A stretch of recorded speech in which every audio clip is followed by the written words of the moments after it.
Natingin si ate. Anyway, magpapasalamat muna ako. Unang-una kay Caprodel Samaniego, kay Kagawad Julius, Kagawad Michael, Kagawad Len, tsaka kay Kagawad Darwin. Siyempre, na-miss ko itong mga to kasi wala na kaming medical mission. Star Apple Club! Nandito ba? Yon. Tapos mga homeboys. Siyempre, isa-isa pa, Gilas Bangbang. Yan. Ano to, Berna? Bibi ang Yon. Sibo Amisi. Oh, wala yun. Pumalakpak kayo. Ay, ito mga to. Tsaka Yoli's Tapsihan. Yan. May libreng tapsi ba? Yan. Good evening po sa inyong lahat. So anyway, sinong first time akong nakita? Mga bata na lang eh. Yung si Kuya, kami na lang daw mag-uusap. Happy lang. Happy vibes, no? Para happy kayo, pag-uwi nyo, maaalala nyo ang isang Ate Sara, tsaka Team Kayades. Siyempre, no, Barangay Bangbang, dito ako lumaki. Dito, naku, mahal na mahal ko ang Bangbang. Diyan ako dati, dito sa may, hindi ko na masabi eh. Barrio, ano? Hindi ko masabi. Hindi. Kasi dati Villareyes siya, di ba? So, nanay ko dyan lumaki sa looban. Tatay ko naman, taga-Ihasinto.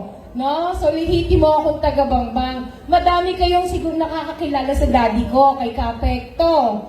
No? Na madalas umiikot-ikot dito yan. Dati siyang kagawad noong 1970s. So, bahay ko talaga to. Ako ang, kasi tatlo kami magkakapatid. Ako ang anak na bumalik dito sa Bangbang. Nung nalaman ko binebenta yung lupa ni Melendres, sabi ko gusto ko dito kasi nung maliit ako, dyan ako dumadaan nung papunta akong CBC. No? Ano pa yun? Bukid. Tapos wala pang kalsada. Maalikabok ko, tanda ko na pala. Hindi ko naalala. Nakikita ko na yung bahay nila Melendres kasi sila lang yung magandang bahay noon doon. Isa pa kamag-anak ko din si Teacher Burka, baka naging teacher nyo rin si Ma'am Burka. No? Tita ko, tsahin ko siya. So anyway, talagang love na love ko ang Bangbang, kaya bumalik ako dito. Sa totoo lang, pwede naman ako tumira nga sa subdivision di ba? Taga Greenwoods ako dati kasi doon yung asawa ko. Pero pilit kong bumalik dito sa Bangbang. Yan. Anyway, okay na tayo? Sino naka-attend na medical missions namin dito?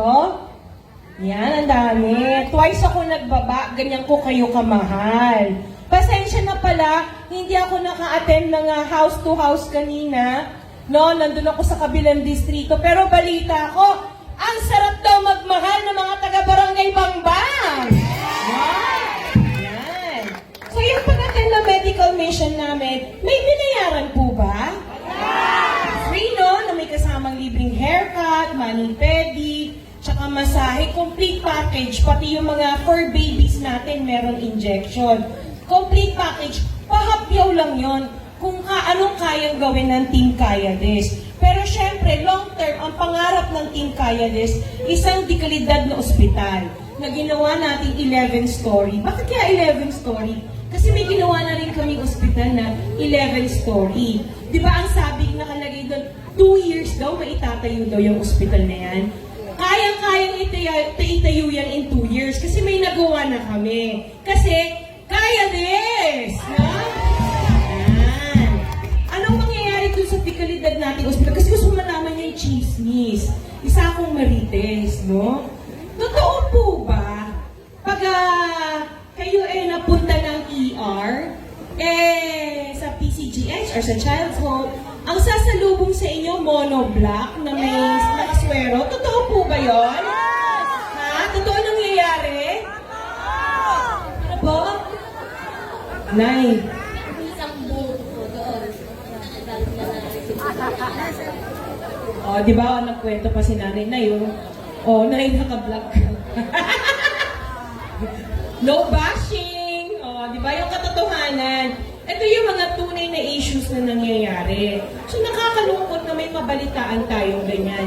Kaya gusto natin magpatayo ng isang 11-story ospital para ma-accommodate lahat. At syempre, pag kayo ay na-ER, hindi monoblock ang dapat sumalubong sa inyo. Dito sa ospital na itatayo natin, nakakama ng ang mga ang mako-confine sa ER. At may doktor ka agad na aasikaso sa inyo, no? Hindi yung maghihintay pa kayo. Balita ko rin, no? Kailangan palagi kayo mag-fill up ng mga forms, tapos ang hirap hanapin yung records. No? Totoo ba? Nakita niyo naman, ang pangarap natin, isang smart city. Kasama yan, na digitization, na ang records nyo, nakalagay na sa computer, isang lang, lahat na, kung sino yung naging doktor nyo, kung ano yung naging sakit nyo, lahat nandun na, hindi na kailangan hanapin. Siyempre, alam ko, meron na tayong CT scan, MRI. Pero, ang hirap magpa-schedule, magpa-CT scan at MRI kasi ang daming pumupunta sa office at nagsasabi, pwedeng pandagdag ng MRI, pang CT scan, pang laboratory. Ano yun? Bakit ganon, di ba? Pag dito na itayo natin yung ospital natin, 24/7 gagana na yun ng CT scan at MRI. At higit sa lahat, yung mga gamot, hindi nyo na kailangan bumili sa butika. Nandun na sa loob ng ospital, hindi na kayo lalabas, no? Na-inspire kami kay Gov. Tamayo. Ay, salamat. Na-inspire kami kay Gov. Tamayo na nakamiting namin minsan. Taga-ano siya, South Cotabato. Sa South Cotabato, wala silang binabayaran. Zero billing, no? Wala ngang cashier dun sa ospital nila. Yan ang pangarap natin. Wala kayong babayaran sa ospital. Zero billing tayo. Para maalagaan, hindi kayo matakot mo ospital. Okay po ba yan sa inyo? Diba? Isa pang chismis, marites pala ako, no? Isa pang chismis gusto kong linawin, no? Yung yung uniform pa ng mga bata, dumating ba? Tapos na! Para kanino ba yun?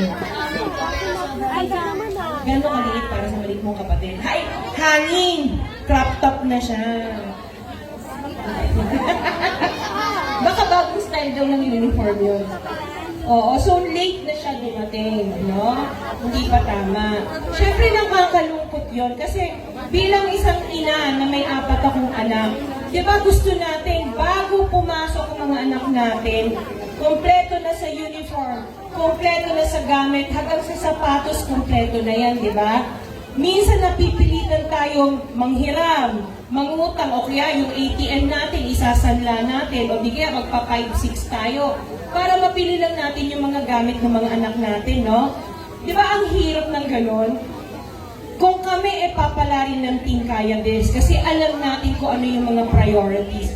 Bago magpasukan, nasa sa inyo na yung gamit at uniform ng mga anak nyo, no? Kaya natin yan. Kasi dati, alam ko may parang livelihood kung saan katuwang ang mga nanay na nasa bahay na walang trabaho, nananahig din kayo ng uniform para matulungan nyo sila tatay sa bahay. Di ba? Meron ganon? Narinig na yan, may ganong program. Meron noon. Di ba? Kaya hindi na-delay ang mga uniform o yung mga gamit ng mga bata. Kasi katuwang ang mga nanay. Sa totoo lang, which is gusto natin. Kasi bakit? Minsan aminin naman natin si tatay hindi naman sapat ang kita. So mas maganda magkaroon tayo ng livelihood na pwedeng kumita din si nanay, no? Para makatulong din tayo kay tatay. Tsaka syempre babae. Ang babae magaling mag-budget, tama po ba? No? Magaling tayo humawak ng pera, tama po ba? Parang yung mga tatay tumututol, oh. Parang tumututol. May kasabihan, di ba? Happy wife. Totoo po ba, tay? Hindi. Yan. So anyway, kaya sana, babae naman, no? Pwede po ba? Sa pabahay naman, isa sa pangarap din natin, pabahay. Sino walang bahay? Ayun. Meron daw available unit sa Tanay tsaka sa Laguna. Layo, no? Siyempre nakita nyo yung presentation natin. Nakita nyo ba? Nagustuhan nyo ba? Yung pabahay natin na yan, pag itatayo yan, gusto natin ang mga Pasigueño unang makinabang dyan. At syempre, hindi na kayo lalayo, dito pa rin kayo sa Pasig titira, no? Yan. Yan ang pangarap natin. Ang dami natin pangarap para sa Pasig. Pero kung hanggang pwede ba kayo hanggang mga alas 3 ng madaling araw dito, no? Total naghintay naman kayo sa init at ulan, pwede namin i-discuss lahat ng gusto namin na mangyari para sa Pasig. Hindi, joke lang. Pero pwede nyo nga tignan sa Facebook page ng Ate Sara Diskaya or yung kay Kuya Curly Loves Ate Sara. Nandun lahat ng plataforma namin na lahat ng organization or sektor hindi namin iniwanan. Kaya doon yung makikita kung ano yung gusto namin o pangarap namin para sa Pasig. No? Isa pa, syempre ang pinakita namin, gusto namin maging isang matalinong lungsod ang Pasig or smart city. Sasabihin nyo, ano yun? Bakit ganun? Parang social naman yata yung smart city na yan. Hindi po. Sino may smartphone? Lahat may smartphone, nag-FB nga kayo, nag-Viber, may Tinder? Hindi. Siyempre, dun sa smartphone na yan, di ba una-una, pag nag-online selling, may binibili kayo, ang bilis nyong ma-purchase. Pag may tinatawagan kayo, ang dali nyong matawagan, di ba? Ganon kabilis. Ganon din ang smart city. Gusto natin mabilis ang proseso. Katulad nagpakuha ng mga permits natin, mayor's permit, kung may mga negosyo kayo, pwede na online. Kahit ba, pati bayad, pwede na rin online, di ba? Mas mabilis ang proseso. At isa pa, madali nyo kaming makontak. Kasi, alam mo kung anong nawala, mga taga-Bangbang? Yung punong lungsod, makipag-ugnayan sa mga constituents niya. Or kaya, yung tinatawag natin na People's Day, no? Gusto natin maibalik yan para alam natin kung anong mga hinanaing at mga problema sa mga lugar nyo. Okay po ba yun? Yan. So muli, Barangay Bangbang, ako po si Ate Sara Diskaya, isa akong ina na nagtataguyod ng aking mga anak. Tapos isa din akong babae. Babae na ako. Isa akong babae na nagsumikap ako. Naging isa din akong empleyado katulad ng mga karamihan ng mga Pasigueña. At isa din akong negosyante na napalaki namin yung negosyo namin. Siguro naman naging saksi kayo kung paano lumaki ang St. Gerard. At 99% ng mga empleyado doon, Pasigueño. Na ang pangarap ng Team Kaya This, kung papalarin tayo, ang mga empleyado ng City Hall, 100% dapat Pasigueño. Hindi taga... Parang galit. Galit po ba? Okay. So, hindi. Kasi ang paniniwala namin, ang mga Pasigueño, magagaling. Tama po ba ako? Kaya lang hindi sila nabibigyan ng opportunity. Kaya ngayon, kung kami ay papalarin, 100% employees, taga-Pasig dapat, no?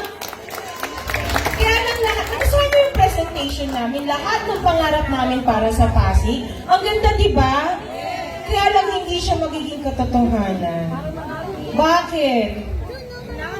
Kung hindi nyo kami sasamahan, Barangay Bangbang, sama-sama tayo, tuparin natin ang pangarap na yan. Pwede po ba? Barangay Bangbang, sasamahan niyo ba kami sa laban na to? Dito sa likod, sasamahan niyo ba kami sa laban na to? Hanggang sa May 12, sasamahan niyo ang Team Kaya This? Maraming salamat po, Barangay Bangbang. Good evening po sa inyong lahat. Muli sa malakas na palakpakan, Mayora Ate Sara Diskaya!